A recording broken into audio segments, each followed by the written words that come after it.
For anybody that doesn't know the difference in HBO and HBO Max, HBO is HBO as you know it, and then HBO Max is HBO content as like Veep and Game of Thrones. All of that stuff is archived there.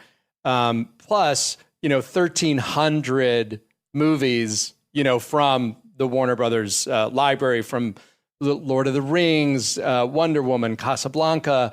There are TV shows like Harry Potter, all of it. TV shows like Friends, The Big Bang Theory. One of those movies, and this was huge news yesterday, Bob, and I know it was really controversial, but I am really glad that you made the statement of taking down temporarily Gone with the Wind until it can be contextualized. I thought that must have been a difficult decision, or was it a no-brainer for you?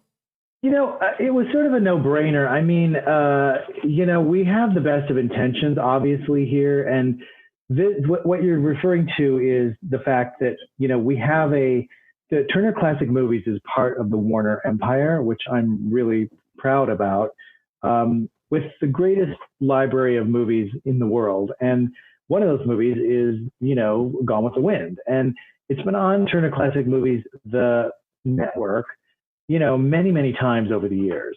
And they talked about some of the racial stereotypes and some of the issues with, how the Civil War is portrayed, which is much more positive, than, focusing on slavery and the darker side of that issue. And so they've contextualized it on the network.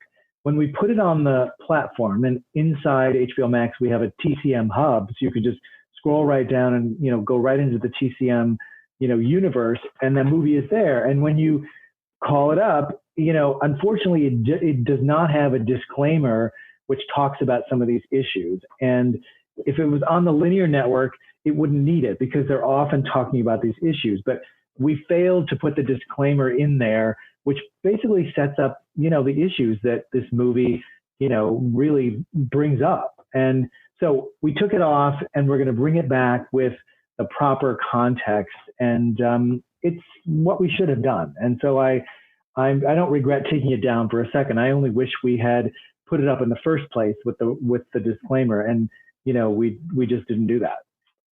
I think there's a great opportunity there to do an entire documentary on Gone with the Wind, and airing that alongside of it.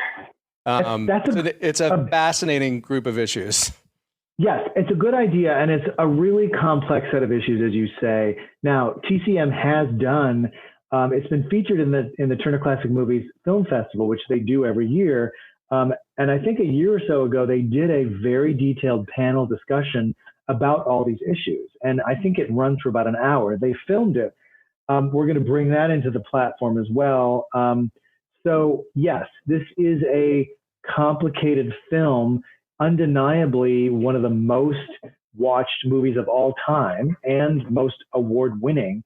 And it has these issues, which are not insignificant, especially at this moment in, the world that we're in right now. So, we really do want to put the right context around it. And at the same time, people have said, including John Ridley, who wrote the op-ed in the LA Times that started all this, we can't censor these films or edit them or just lock them away in a vault. We shouldn't deny that they exist. We should show them to people, but also in the right context, and hopefully shed some light on these issues, which affected Hollywood. I mean, the last century in Hollywood, there are many darker moments on film that we need to talk about.